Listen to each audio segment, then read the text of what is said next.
practice creates space for the personality, right? It's not so, the idea here is not that you are some particular, that if you're awake, that you have some particular way of being that is consistent with all other people who are awake, you know, in terms of the way they're being. You know, you may have these ideas about being awake that have to do with behaving a certain way, or looking a certain way, or talking a certain way, like that. And it really doesn't matter. You know, there's nothing wrong with having a personality. You just gotta get it whipped into shape. You know what I mean? You just gotta get it so and that's the reason that we practice not just formal meditation, and that's, you know, one of the ways that you'll know that you're on your way is that when you're not practicing meditation formally, when you're out in your life, when you're around your family, when you're around your friends, when you're around, you know, people in general, when you're dealing with life, when you're dealing with attempting to manage things and handle things in life, when you're in life and you're aware there, and you're noticing what's happening, you're noticing if and you're noticing if there's a mood that you're in. You see what I'm saying?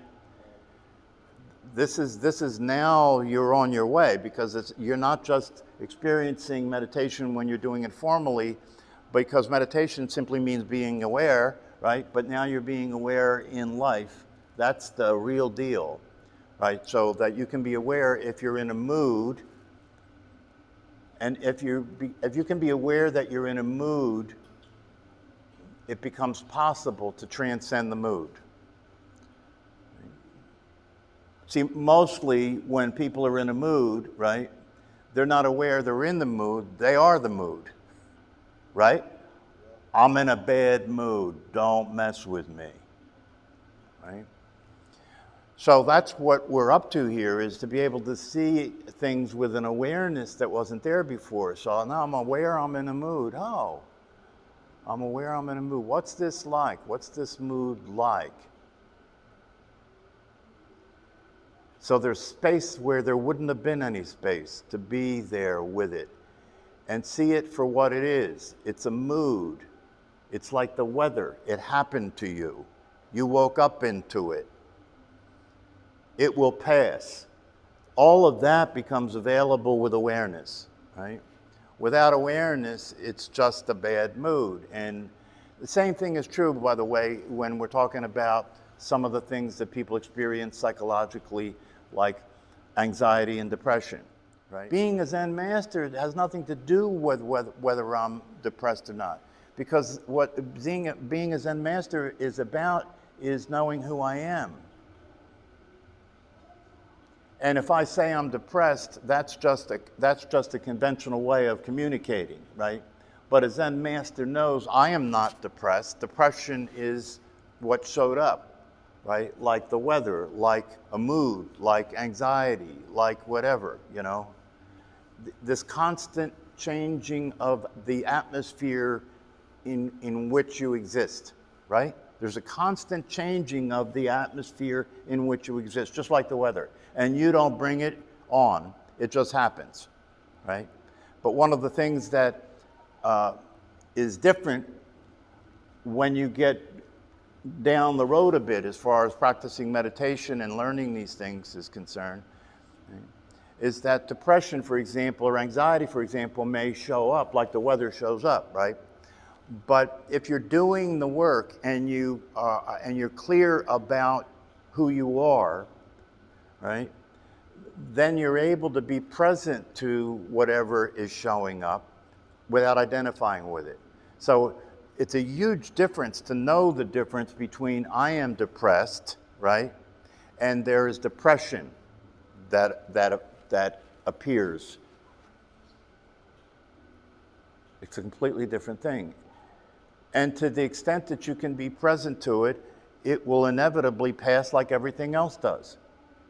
So I hope that that you're seeing the possibility of taking this on seriously, so that it's no longer a curiosity, or it's not just a class you attend, right? But I invite you to move on beyond that. It's not just a class you attend. You're training yourself. You're training your mind to follow you instead of you follow it. You're training yourself to maintain being awake, consistently being awake, so that in your life you can see, you can notice what's going on instead of just being lost in the sauce. You can notice what's going on, so that when your mind is wandering, see, one of the things that we know, if you listen to Richie Davidson, for example, one of the leading brain scientists, one of the things we know is that when your mind is wandering, that is not a good thing. You know, Richie Davidson says, a wandering mind is an unhappy mind. Because when your mind's wandering, what's it doing, right? When you are allowing your attention to wander, when your mind's wandering, what's it doing? What's the subject? Yeah, the subject is you, right? Yeah, the person. The subject is you. When your mind's wandering, the subject is you, and when it's wandering, usually where it wanders to, right, is where you want to be and where you're afraid of going. Isn't it? Where it wanders to is you review your concerns. You manifest a fearful, apprehensive way of looking at your life. That's what mind wandering is like, right? It's ruminating, it's worrying, it's concern. Or it could be looking forward to something. And if it's looking forward to something, then you're not experiencing what is happening. When you're experiencing who you are, you don't need any control. That's the control. That's the ultimate control. I mean, the ultimate control is to not be in control. You understand? Once you identify with the thought, now you're sitting there thinking, you're not meditating. Nothing wrong with that, but that's not meditation, right? Contemplation is more of what you're talking about. Contemplation is where you take something maybe that's part of what you're learning about in terms of awareness, and you're contemplating awareness. What is awareness? That's kind of what you're talking about, right? Nothing wrong with that, but it's not meditation. That's the important thing to see. It's not meditation. Meditation is just being aware, not thinking about something, not contemplating something, not trying to figure something out. Those things all have a place, but they're different from just being aware. How can I get in touch? This is really perfect. How can I get in touch with something that's inconceivable, right? I'll tell you the answer. No extra charge, right? The way you can get in touch with it is to notice that you are it. How can you be more in touch with it than that, right? How can you be more in touch with it than that? You're experiencing it, you are it, you are the experience of it. And as the experience of it, the idea of defining it becomes not that important, right? We're practicing because you will continue to fall into that way of existing. You'll continue to fall into it because, if you listen to people talk here,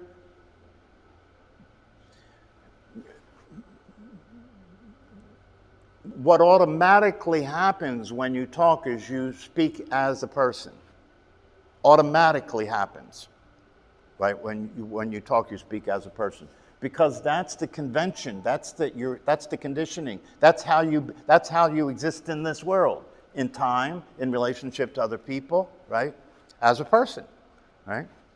So what this is about, what this practice is about, is the discovery that is not all there is. That's a very limited experience compared to what's possible and compared to what's true.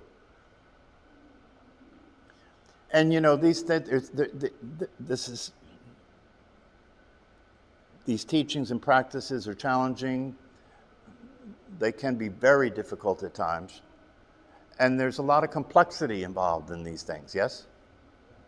So we're constantly, constantly developing an ability to be aware in such a way that the complexity of things doesn't stop you from experiencing what's possible. If you really look at human behavior, for the most part, human beings are doing everything that they can come up with to resist and avoid being a human being. Isn't it true? The emotional experiences you have, the psychological experiences you have, are all part of being a human being. Okay? But we don't want that. We only want what we like and what feels good, and the rest of it is neurotic, the rest of it is unwanted, the rest of it is disorder.